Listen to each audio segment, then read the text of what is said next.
And magandang hapon sa ating lahat. So before I start though, let me just check with the participants if you clearly hear my voice and also see my screen, no? Can you type in yes po sa ating chat box, okay? So that I can also know no if working ba yung ating chat box and also some other functions. Yan. Thank you very much. We have Krisha. Yan. Yes, we nice to see you again. We have si Sir Paul, some of the attendees that we have also been looking din every time na mag-Fun Smart series kami. So thank you also si Sir Ron. We also have here, no. Ayan. Now to start off our session, no, very good session for today actually. We take charge of our financial future, whether it's saving for the next dream goal, for the next quarter ba, namimili na ba kayo ng mga tickets, or even for the next year, or a house that you want to buy, may na-envision na ba tayo, or even planning for a comfortable retirement. So welcome again to Investing for Everyday Worker, a guide to financial freedom webinar natin tonight. Okay? Kung saan let's turn our hard-earned money into smart investments and make sipag at tiyaga work even harder for us. Now, to help us learn how to do that, now we have a fantastic speaker that we have invited for tonight to share her insights and also strategies on making investments work for you. So you can grab your writing materials or even some notes na apps sa ating mga phones and let's get started. Now, let me just quickly introduce myself. I am Tara Dirampatun. Actually, full name ko is Isnaira, but you can call me Tara for short. I'm the Business Development and also Market Education Associate from First Metro Securities, the stock brokerage house of the Metro Bank Group. Now, to those who are new po sa ating mga webinars or even sa aming mga upcoming on-site sessions na nag-register na ahead, First Metro Securities, our company is dedicated to financial literacy and creating awareness of investment opportunities that empower individuals like us and also businesses, institutions to attain their financial goals. We envision it as the largest and also most trusted Philippine investment solutions partner. So for tonight, it's my honor to serve you and also guide you sa ating webinar for today as your host. Now, yan, medyo delay lang ating deck. But some of the glimpse sa ating mga past sessions that we've done every month, meron kaming webinars from basic to advanced level sessions that we have partnered with the public sector, whether we're delivering some of the investment opportunities that you could take from the government, for example, RTBs, and also other stuff that we've been helping to promote, also MP2. And for also academic institutions, whether we've been invited as a speaker for yung mga caravans or even as a guest lecturer for some of the subjects. Okay? Yeah. So actually, for this webinar, it's a new addition for our collaborative session that we hold every now and then to highlight different investment options. So this May, we celebrate the heart and also the hustle of Filipino workers and the unwavering strength of our mothers. No? So let's explore how smart investing can turn every hard-earned peso into a future of stability and also success. Now, to help you start your investing journey, we have invited an expert from Sun Life Asset Management Company to share her insights and also tips. We are actually very happy and also honored to have her as our guest. Joining us now, actually hindi na siya parang bago sa inyong paningin for those who have participated sa mga past webinars with Sun Life. She brings us over 7 years of experience in wealth management industry. She is the alternative distribution channel manager of Sun Life Asset Management Company. Currently, she is managing distribution of Sun Life's investment solutions through broker and fintech partners. So together with SLAMCI, she is dedicated to empowering individuals like us, like you guys, and even businesses with knowledge and tools to make informed financial decisions and achieve financial prosperity. And also, she is also licensed as certified investment solicitor with the Securities and Exchange Commission or the SEC. So please help me welcome. We have Ms. Lercy Cuenca. Hi, Ms. Lercy. Good evening po. Hello, magandang gabi Tara and to all our attendees. Thank you again for inviting me here and for this evening kasi excited talaga ako sa topic natin Tara because this is something that is relatable no for both of us because we are also everyday workers no we are full-time employees.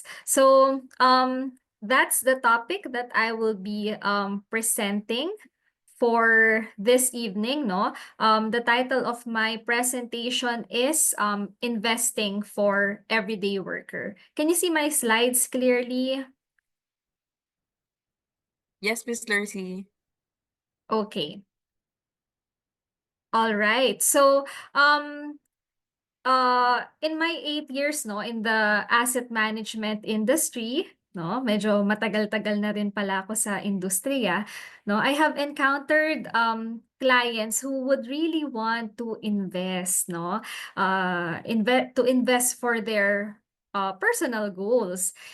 And nakakatuwa, no, when clients approach you, no, to ask kasi they want to invest because they want to achieve nga their dreams, their goals. But sometimes, no, hindi nakaka-take ng first step into investing, no? After the inquiries and all, hindi nakakapag-start. And understandably, that is because these clients are very busy coping up with their daily needs. Sila yung mga everyday workers. And I'm sure, no, dito sa attendees natin, no, marami din sa inyong nakaka-relate doon sa challenge of being able to start. Kasi hindi lang naman madali, 'di ba, na mag-i-invest ka lang, magde-deposit ka lang ng money. You also need to dedicate time, no, to research, know about the available investment outlets out there. And it will really take time and effort from you, no? So these clients are very busy with their work and coping up with their daily needs, no? And that is why nasa-set aside yung investment because that is something for the future, no? Dahil nga busy tayo with our daily commitments. So, kudos to all those who are still able to actively trade stocks, no? On the side and at the same time working every day, no?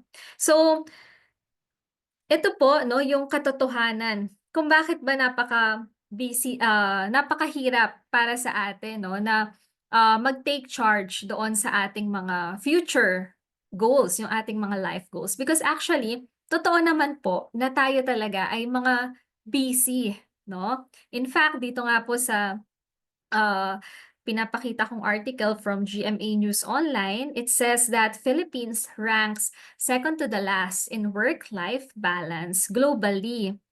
No? So, number 59 daw tayo out of the 60 countries. So, it means talaga pong busy tayo sa work, no? And investing for our personal, for our life goals is part of life, 'di ba? Yung ating personal life. That is why nasa-set aside po natin 'yan, no?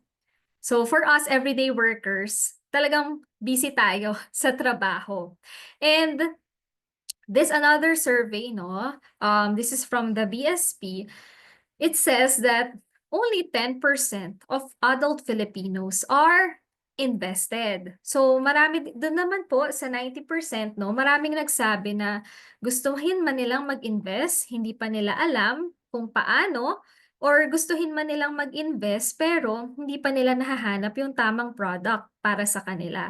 So, and this also boils down from the fact na baka nga naman, no, wala tayong oras, tayong mga everyday workers, wala tayong ekstrang oras na maibibigay, no, para maghanap ng tamang produkto para sa atin or mag-research pa, no? But actually, marami po investment products out there that requires no strict monitoring from our end, no? Investment products which are not demanding of our time. So there can be jewelries, no, or precious metals. There is Pag-ibig MP2, no? There are bonds, no, which are also available in FirstMetroSec. Meron din naman pong real estate, meron din namang government retirement savings program, no, from like the pera. And for this evening, we'll be featuring one of those investments, which is the main line of product of our company, SLAMCI, which are mutual funds. So this investment outlets that I'm showing here, these are some of those investments that can be suitable for everyday workers, no, given our very busy time. So these are investments that are not demanding of time. So for this evening, we will be talking about mutual funds. So mutual funds have been made available, no, in FirstMetroSec's Funds Mart since I think 2016. Year 2016 pa po meron, no? So for those who are first-time attendees here or beginner investors, no, I will be touching on the basics of mutual funds. And for those naman po who are already experienced investors, I hope that through the end of my presentation, you will appreciate the benefits, no, that will be suitable for your lifestyle as everyday workers. So for those who have no experience to very little experience with mutual funds, here's an illustration on how it works. So basically, we have investors, no? This can be you and me, and we can open an account in mutual funds to invest, no, in mutual funds. And from here, our money will be pooled together. That is why others would call mutual funds as pooled funds. And along with the money of other investors, no, the professional fund managers will invest it in different asset classes depending on the objective of the mutual fund. So the fund managers will be in charge in strategizing on how to further grow the value of the fund. And over time, the value of the fund can go up or down, and you can choose to withdraw it anytime. So that's how mutual funds work. Now, why is this investment suitable for everyday workers like us? No? That is primarily because of these three benefits. No? There are a lot of benefits when investing in mutual funds, but I would like to highlight these three. Kasi for me po, personally, as a full-time employee, ito po yung mga benefits na nag-e-enjoy ko since I started investing in mutual funds in the year 2015. So first is professional management. So mutual funds are professionally managed. And even if you are a small-time investor, say you are starting to invest 1,000 pesos or 5,000 pesos, you will be able to benefit from the services of a full-time professional fund manager. So, kaya po nababagay sa atin, no, yung benepisyo na yon kasi hindi na po natin kailangang i-monitor ang markets on a daily basis because may gumagawa na po nun para sa atin, ang fund manager. So let me explain it this way, no, by showing an example of a mutual fund, which is the Sun Life Prosperity Philippine Equity Fund. So since this is an equity fund, our fund managers engage in extensive due diligence, no, for the names listed here, and also for new names na gusto po nila ilagay sa portfolio ng fund na ito. So for a normal investor, normal retail investor, we won't necessarily have access to the CEOs of these companies, but for mutual fund companies, usually they have a pool of equity analysts to cover these key companies and come up with research and trading ideas. And not just for equity funds, even for fixed income po, no? For instance, in Sun Life, no, we have a disciplined approach, no, in choosing issuances to include in the portfolios of Sun Life funds. So, dyan po pumapasok yung professional management, no? As you can see in this fund, it is invested in the top 30 companies of the PSEI and also other second liners, no? And based on the research, no, of the investments team and the fund manager, they can adjust, no, the exposure of the stocks, no, the exposure of the fund to the stocks, no, depending on whether depending on their outlook for the stock. So dyan po pumapasok ang professional management. And another advantage, no, of having a fund that is professionally managed, no, ito po yung isa kong na-enjoy din, no, as I progress, no, in investing in mutual funds, no. Kasi sometimes, di ba, we want to be invested in more than one market. For instance, ayaw mong limitado ka lang sa equities, no? Gusto mo din mag-fixed income or bonds. Now, it will be very challenging for full-time employees, no, like us or yung mga businessman dyan to invest and much more pa po yung mag-monitor ng two markets, 'di ba? So, in this example that I'm showing here, no, the balance fund, this is already invested in two asset classes. So merong equities and meron ding fixed income. So it is the role of the fund manager of the balance fund to balance out the risk, no, presented by the equity funds and also see how it can complement with fixed income. So meron pong scorecard na fina-follow ang fund managers in determining the asset allocation, kung how much ng portfolio ng fund na ito ang ilalagay sa equities and how much ang ilalagay sa fixed income. So that's one advantage, no, of having a fund that is professionally managed, because the fund managers will be the one in charge of determining saan ba mas maganda at this point, saan ba dapat mas malaki yung allocation natin. And the allocation changes, no, on a regular basis depending on what's happening in the market. So another benefit of investing in mutual funds for the everyday worker would be diversification. So when it comes to mutual funds, your investment is instantly diversified, because your investment, whether it is 1,000 pesos or 100,000 pesos, that would be exposed, no, to several names, no, included in the portfolio of the mutual fund. So for instance, in a Philippine equity fund, it will be exposed to more than 30 stocks, no?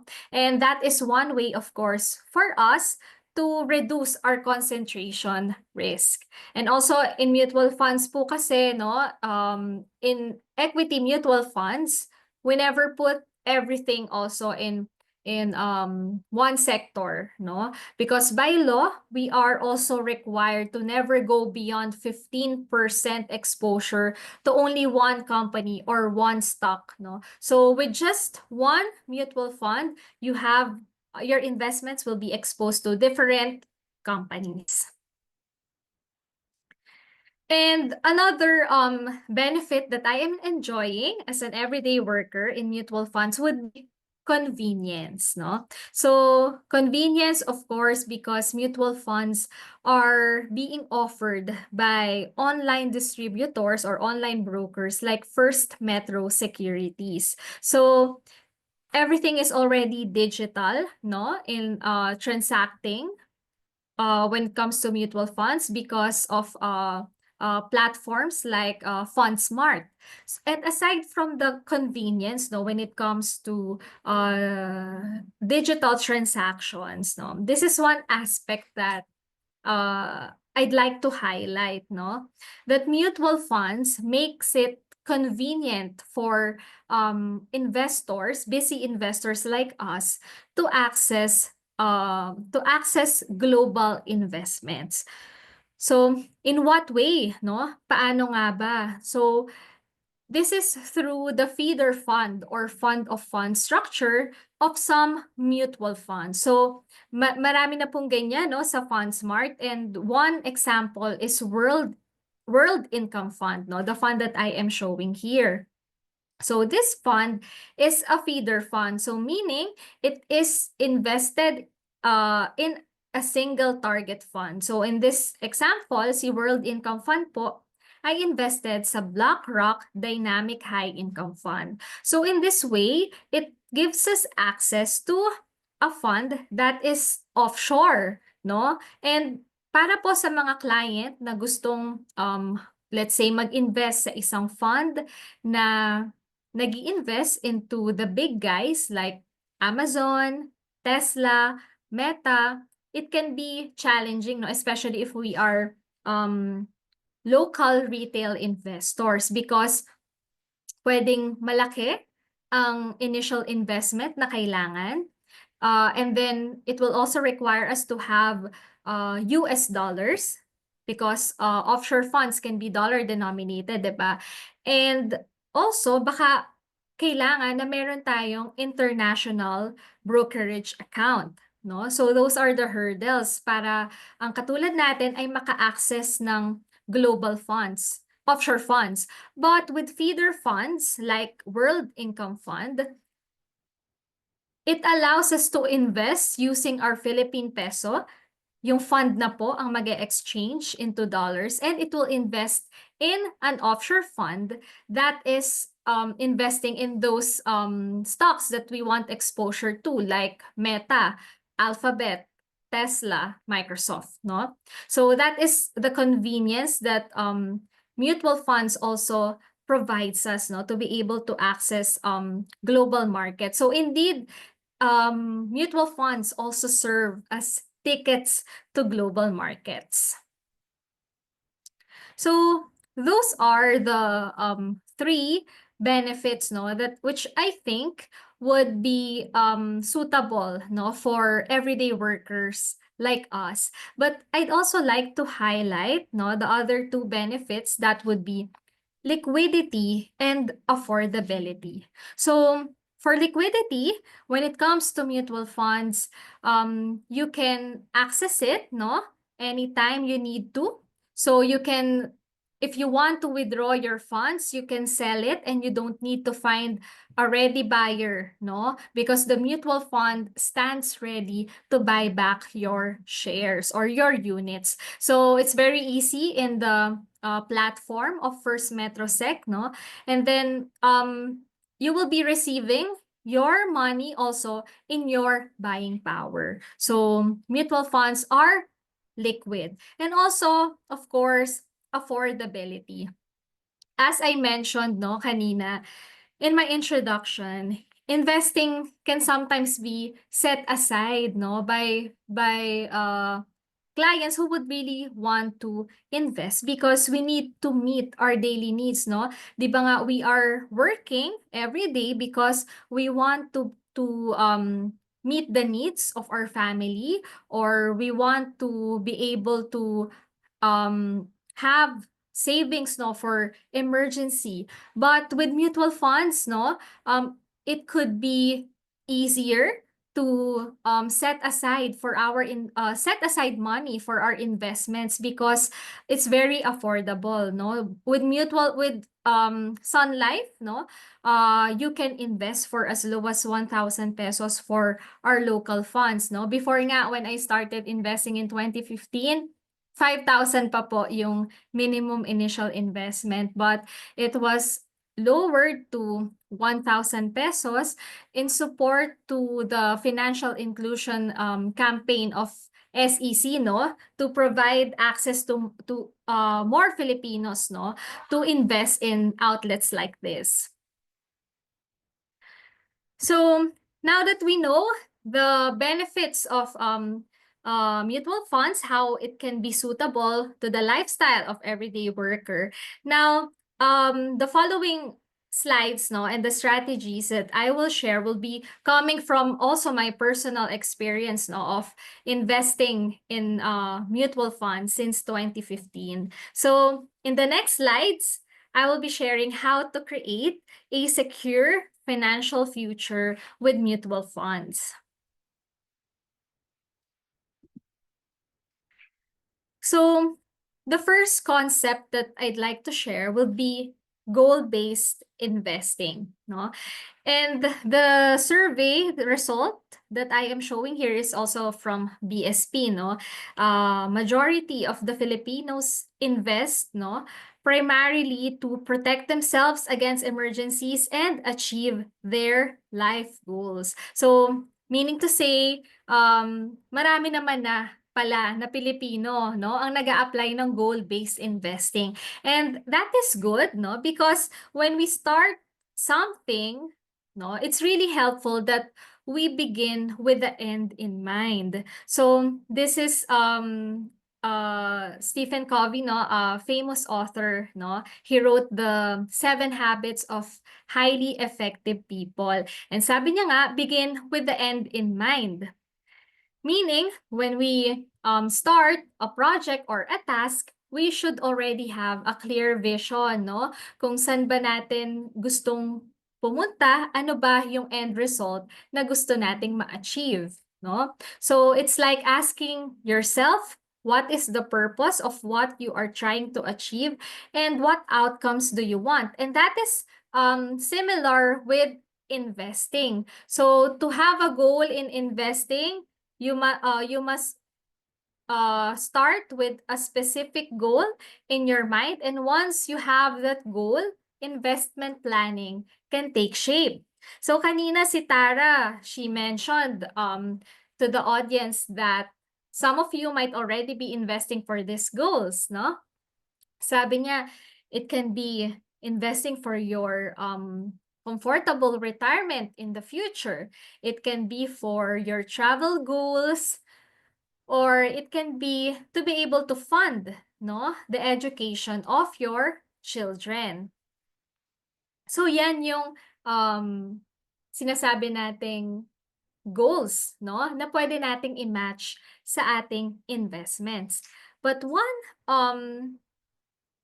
thing also that you have to know is that magkano ba yung ano ba yung price tag ng mga goals na 'to? Because by setting a price tag, you can set an amount that you need to achieve, no? Probably on a yearly basis or on a monthly basis as you approach the deadline for your goal. So, let's say yung trip na gusto mo, no, it might require you 250,000 pesos, or to be able to fund the college education of your kid, you need at least 1.5 million pesos.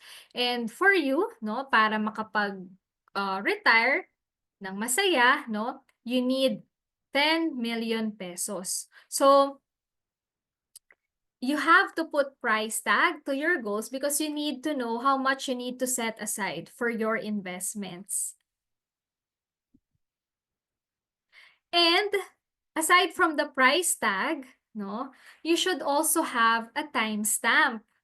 So you will know, no, the time horizon for your goals, no? So for instance, ngayon nagtatrabaho ka and you think by 2048 ito yung retirement mo. So kailangan, no, nakalagay sa goal mo, no, na 2048 kailangan naka-ready na yung 10 million pesos ko.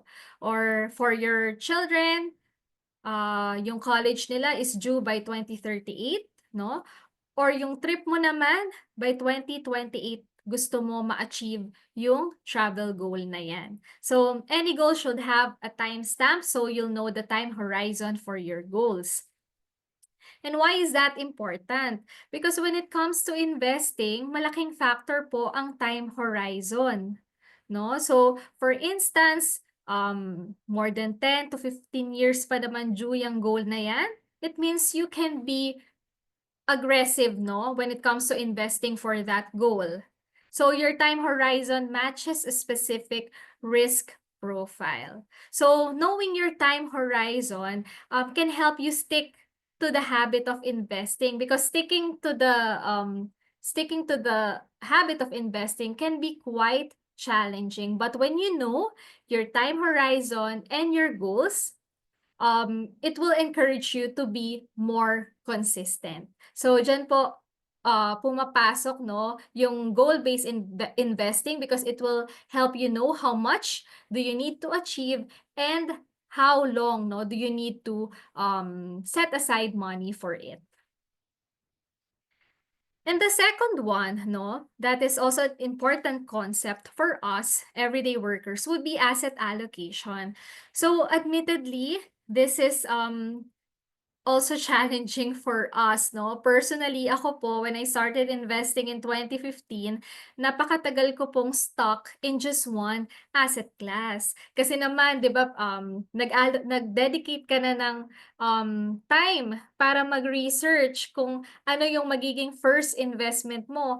And then, kailangan mo pa ulit mag-dedicate ng time para sa asset allocation, no? So, talaga namang challenging, 'di ba? But this is one strategy that we must not forget, no, in order for us to maximize our investment. So, what is asset allocation? It involves dividing your investments or your portfolio among different assets, no, such as stocks, bonds, and cash, no? Kanina napag-usapan natin, 'di ba, na ang mutual funds are already diversified into different securities, but you must also diversify into different asset classes. And asset allocation is also very personal, because it also depends, no, on what stage in your life you are, on how much risk you can tolerate, and also on the time horizon. So, I have here an example, no, of a client. Tawagin natin siyang Piolo. No, he is 35 years old and his risk appetite is conservative. So currently, his portfolio is composed of conservative and moderately conservative instruments. Yan, so meron siyang savings account, meron siyang TDs and money market funds, and meron din siyang REITs. Now, Piolo would like to recalibrate his portfolio because his time horizon is medium to long term. So sabi niya, baka naman I can allocate kahit small portion lang in equities, because I need to have that growth kicker in my portfolio, no? If my time horizon is long term pa, no, baka naman hindi ko ma-maximize yung investments ko if I will be putting it all in just conservative instruments. So, ganun po nagwo-work yung asset allocation. Meaning, you need not to confine yourself into just one type of asset, no? Dahil you think you are an aggressive investor, you think you can just be limited to equities, no? It doesn't work that way, no? Because asset classes can have different functions po in your different roles and functions in your portfolio. So, for instance, ang equities, growth kicker, in this case of Piolo. For bonds, it can provide stability and stable income in your portfolio. So those are just a few of the functions and roles of these asset classes, and that is why asset allocation is important. So even if we are busy with our everyday with our daily lives, I hope that you can consider planning your asset allocation. Next is time in the market versus timing the market. So ano po ang ibig kong sabihin dito, no? It means you shouldn't time the market, because what is important is your time in the market. Since mutual funds are professionally managed, timing the market is the role of the fund managers. So here I am sharing po my personal experience on building my retirement fund. So this is in the World Equity Index Feeder Fund, which is a global fund of Sun Life. So actually, way back in 2015, I started investing in stocks and index fund. And last 2020, I am glad that a global fund was launched by Sun Life. So I started also investing in it, and right now po I am dedicating my investments in World Equity Index Feeder Fund for my retirement fund. So what I'm doing is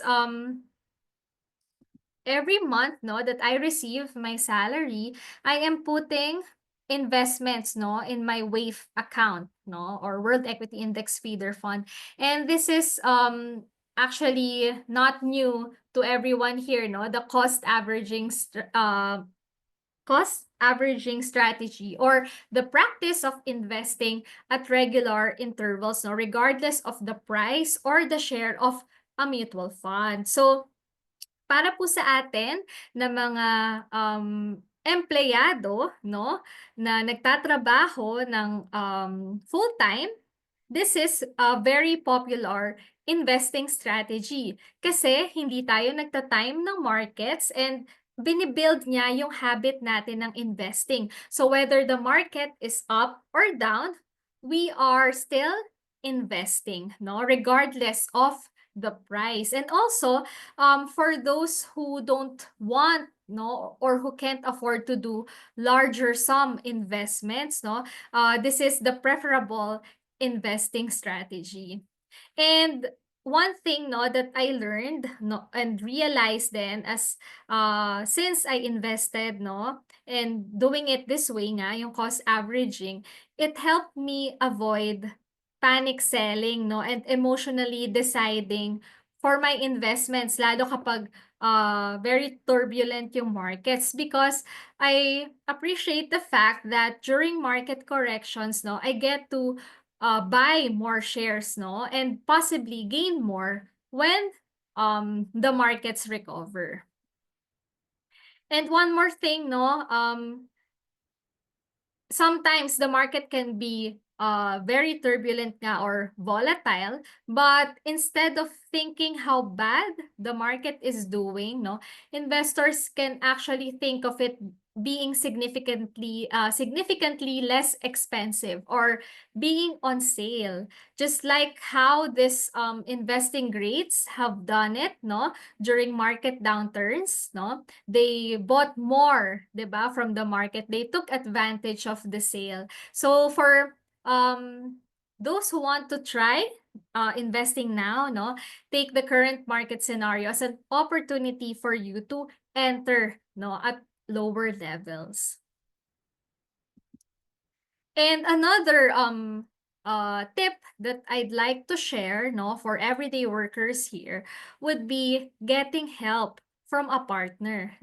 Since we are already committed to our jobs, and going home pa, we need to take care of our family, our children, and even on the weekends, we have a lot of errands to do, So really, we cannot do research, we cannot monitor the markets. But a partner like FirstMetroSec allows access to expert advice, support, help, investment tips, assistance, and guidance, on the FundSmart platform. So when you have an account already with FirstMetroSec, you can access yung mga research, personally, I also have an account with FirstMetroSec, and that's what I enjoy, yung mga articles, write-ups of their research experts,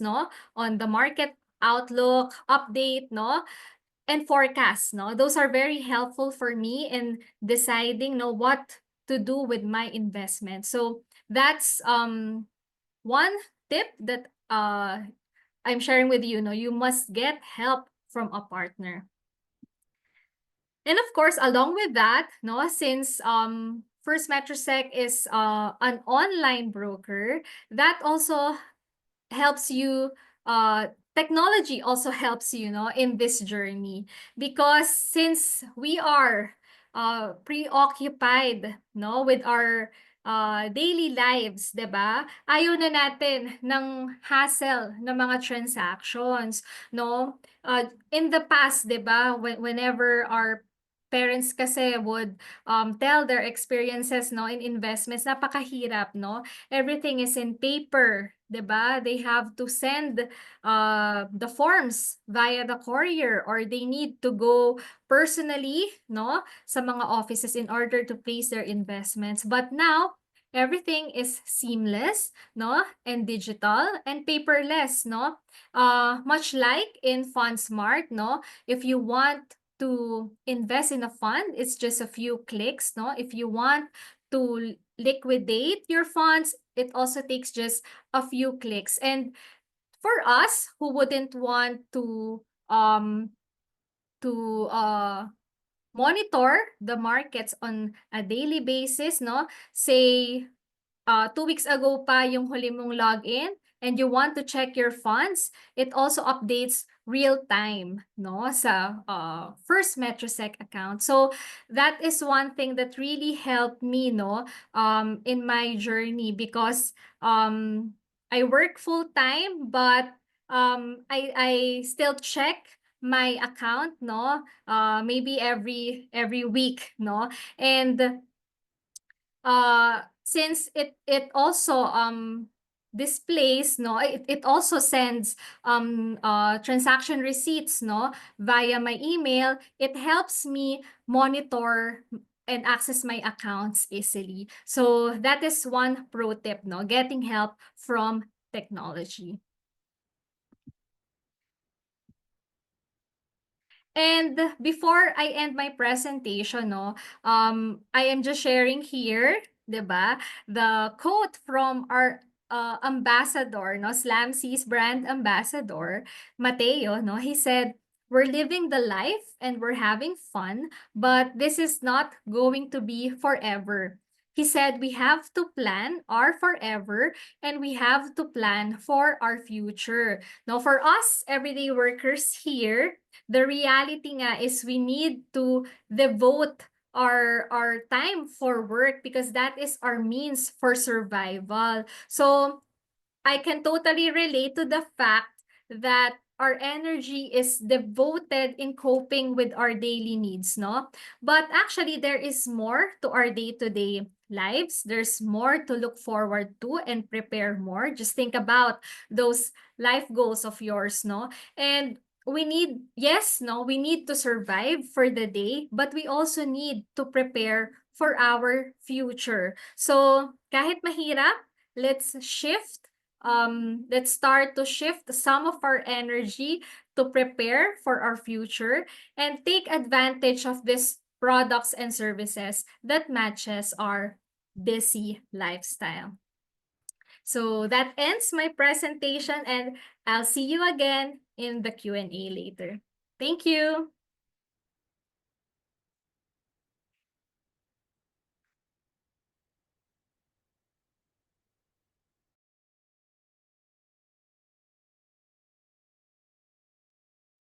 All right. So maraming salamat, Ms.Lercy. Actually, great discussion. No, we've learned a lot from her presentation, whether through the dream goals or even how small and even consistent investments can grow over time, and also helping everyday workers build a secure financial future through smart choices tailored to our needs or even our goals.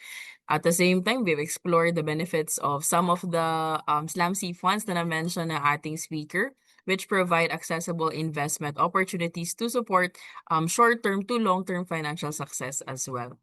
Now, before I move on to the last part of the session, not this time, I'd like to take this opportunity to share a couple of things on behalf of First Metro Security. So very short lang, para meron ding water break sa ating speaker as we take on the Q&A later. All right.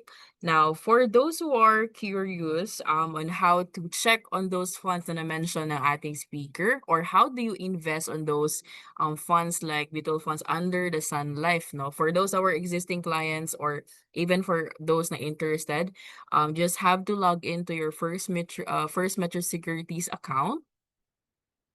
And then from there, from the homepage, click on the funds in the upper right hand corner of the platform. This will redirect you to the FundSmart homepage. Okay, so right after that, you get to see the Fund Smart. So you get to see all of the funds under our partners, just like Sun Life. So it's good to have many choices, many options that you can choose, but we need to have the right tools so we can easily choose the funds that best fit our investing needs. So yung Fund Smart natin, it empowers investors with the tools for whether you want to analyze each of the fund, screen, or even compare different funds from different partners, no? So you can make informed investment decisions. You can do that with FundSmart as well. So if you scroll down below, you can actually see some of the funds from Sun Life. For example, we have Sun Life Prosperity Peso Starter Fund, and then click lang po natin if you want to check out the details of the fund. So the fund profile page helps you understand a specific fund better. So dito nyo po makikita yung mga risk rating, the fund type, minimum and additional investment na kakailanganin. We also have the minimum holding period, the NAV per share, performance chart over ilang years ba siya, top holdings, and even the fund allocation, or even ano yung laman of the fund, no? Since these are diversified funds. Now, if you decide to invest in this fund, the subscribe button, it or this can be the way for you to invest, no? Iba lang yung word na ginamit natin. So, if you decide to invest in this fund, subscribe button is easily accessible naman po on the top side, right side portion of the page. So, clicking this will redirect you to the last part, yung instruction page na. So for this one, madali na lang po. You simply enter the instruction details by indicating the fund code or yung fund ba siya, and the amount that you are comfortable to invest. And then click subscribe. Okay? Now, to confirm lang po yung ating instruction or order, you need to input your password and then click confirm. So that's it. In just a few easy steps, you're able to subscribe and invest in the fund of your choice. So at the same time, yung FundSmart po natin, it's a one-stop shop for mutual funds. We also have UITFs featuring over 131 funds from our FundSmart partners, just like Sun Life. Medyo nagtataka kayo bakit 131, medyo madami, because we do have partners as well. So plus wala po tayong sales charge, meaning you can invest without the sales load and transaction fees, because yung mga friction costs natin are not passed onto the investor but are instead covered na po by the fund. Okay? Ayan.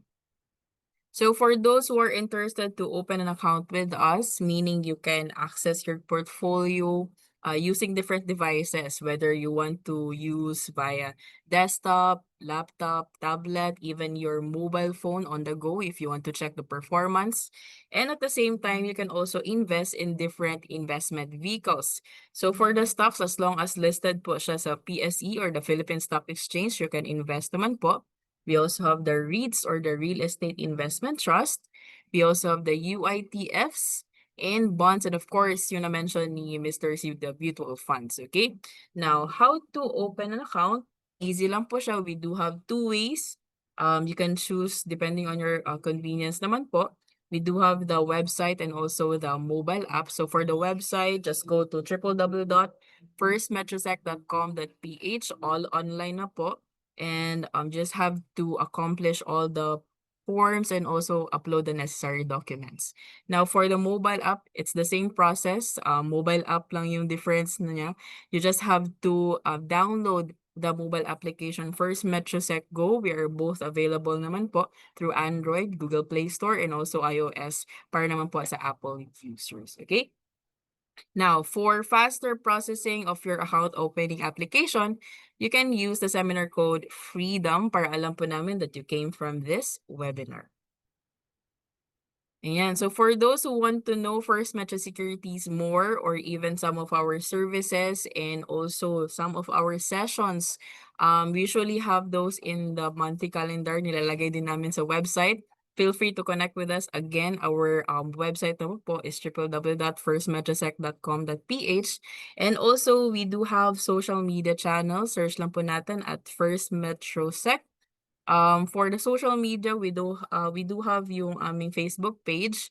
Aside from that, meron po kami mini-maintain din na community from the Facebook and also in the Viber.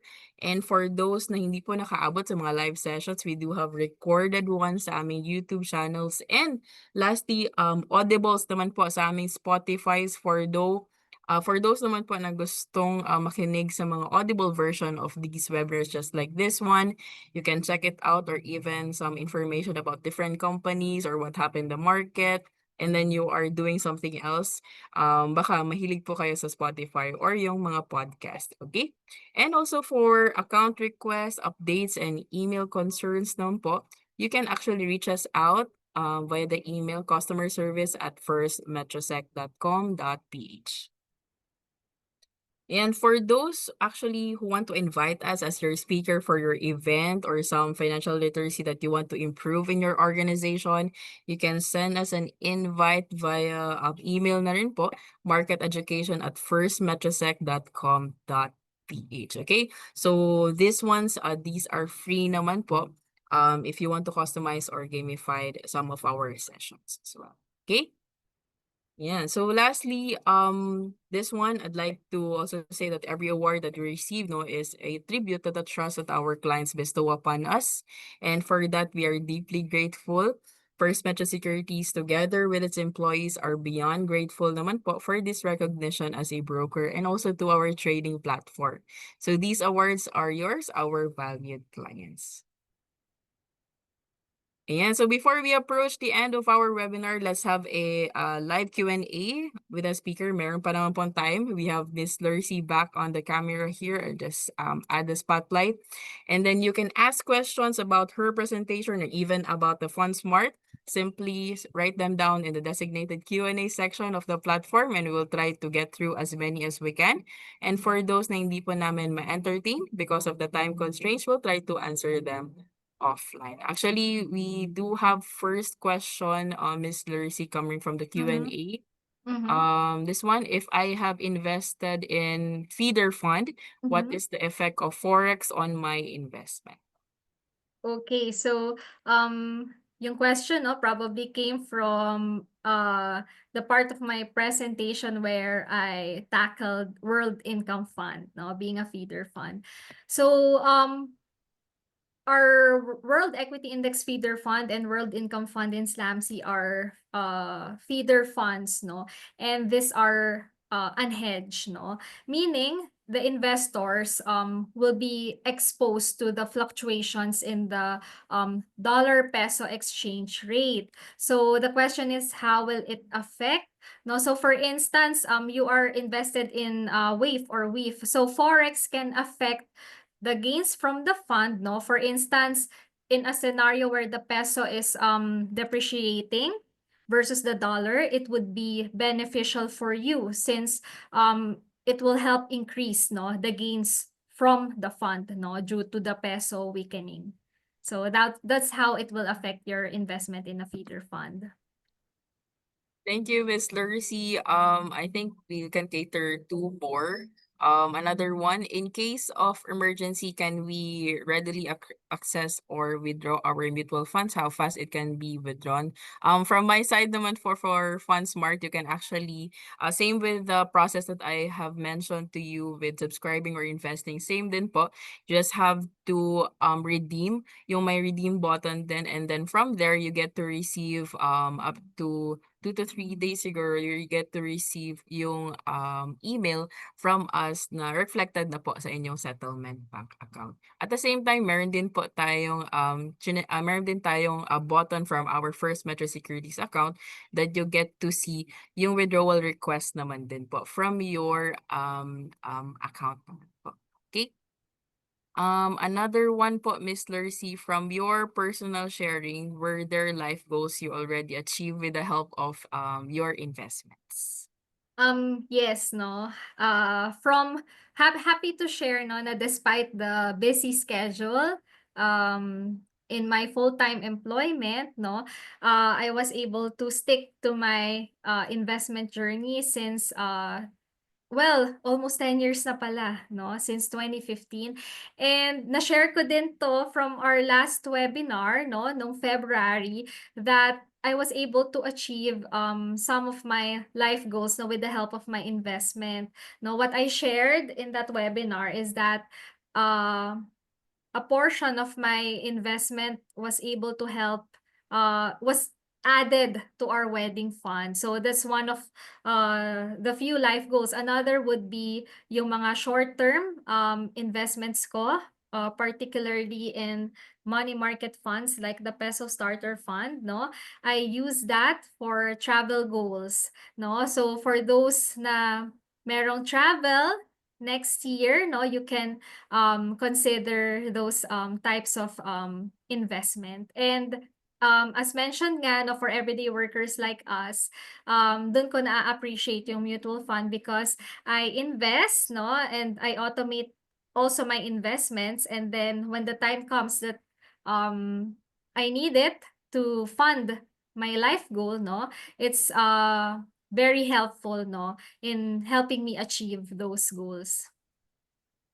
Thank you, Ms. Lercy. I think another one question that maybe I can answer naman po, is there a management fee or sales fee that we have to pay in order to invest in mutual funds? Actually, na-mention ka kanina, wala kaming sales load, and also yung fees natin are already embedded na po sa Correct. fund. And also yung management fees, you get to see in the fund profile. And at the same time, there's hindi na po siya charged to you directly, but rather paid na siya by the fund as a whole. So, Correct. depende na po. You get to see those details once you open an account with us. Medyo overwhelming po siya, but it's important to be informed with those fees, especially Mhm. with your money. Okay? Is there any questions naman po so far? Ayan, I think may pahabol pa po isa. Ayan. So we have from Sir Paul Aquino, is there a fund that is focused on dividends from Philippines? How about a fund that is focused on US or abroad naman din po? Okay, thank you, Paul, for that question. Focused on dividends, maybe I'll rephrase it, no, Tara. Maybe Paul is asking about if we have a fund that pays income or pays dividend, no? Because we have World Income Fund, that's the fund that I presented also a while ago. It's an income paying fund and it aims to pay out dividends on a monthly basis, no, in cash, no, straight to your buying power, no, in your Fund Smart account. So I hope you could check that. That is a global fund. So it is invested in fixed income and equities, no, instruments generating income to the fund. So it targets to pay out 4 to 5%, no, annual dividends to your buying power. Thank you, Ms. Lercy. I think that would be the last question for now. Let me just pull up a bit. Okay, so that sums up our webinar. So thank you so much for all your questions. Actually, 80% of our participants have stayed in our Q&A. Thank you very much. And also thank you to our speaker again. We have Ms. Lercy for spending her time with us. And also short promotion from me. This May, we honor the hands that build and also the hearts that nurture. We celebrate the dedication of workers and also the strength of our mothers, who shape a brighter future for their families and communities. So we have crafted several webinars for you guys that you can check out, and also these are free. And also we are in the fourth session. We have remaining three sessions. Another one for cybersecurity, and also second for another session for the mutual funds 101, and also lastly for the REITs for everyone. And again, these REITs na webinar naman po, these are exclusive for our existing clients naman po. Okay, so you can register through our link. We have bit.ly/May 2025 events, or you can check out our website. Nandun po yung ating monthly calendar and also the registration link. And also, one favor na lang po from us to our attendees, we also value your feedback. You can share your thoughts and also experiences with us by scanning the QR code and also answering our feedback form. I think our chat moderator was able to provide you with a link sa chat then. And your input is essential in helping us improve our services and better meet your needs. So actually, nakikita namin yung feedback ninyo, whether negative or positive. We try to make changes from our future decks and also presentation naman din po. So while you are answering the feedback survey, may we have some parting words na lang po from our speaker. We have Ms. Lercy. Okay, so thank you again, FirstMetroSec, and to our attendees here who dedicated their evening with us. No, so last words probably are regardless of how busy you are with your job right now. Please, no, let's make intentional choices for our long-term goals. No, because being busy or having a full-time work no will not be an excuse no in the future in case we are unprepared. So I hope the learnings here will be helpful for you no as you navigate your investment journey. Maraming salamat, Ms. Lercy. So, good advice actually. I hope we've learned a lot from those past events that we've had. So, there you have it. Once again, on behalf of First Metro Securities Brokerage Corporation, I would like to express my deepest gratitude to Sun Life Asset Management Company. And also, we have Ms. Lercy for gracing us with her time and also presence. And also for everyone who have attended and also stayed with me at this time. It is truly an evening well spent. Thank you also to everyone who have been supporting with us, and we sincerely hope that you learned a lot and that these insights and also lessons from our speaker will make your journey not just more secured and profitable, but also more enjoyable. So we hope to see you again in our future events, because over here at First Metro Securities, we put your future first. This has been Tara, your host, and also Hazel assisting you in our Zoom and also in chat. Have a great day, everyone. We put your future first. Thank you po.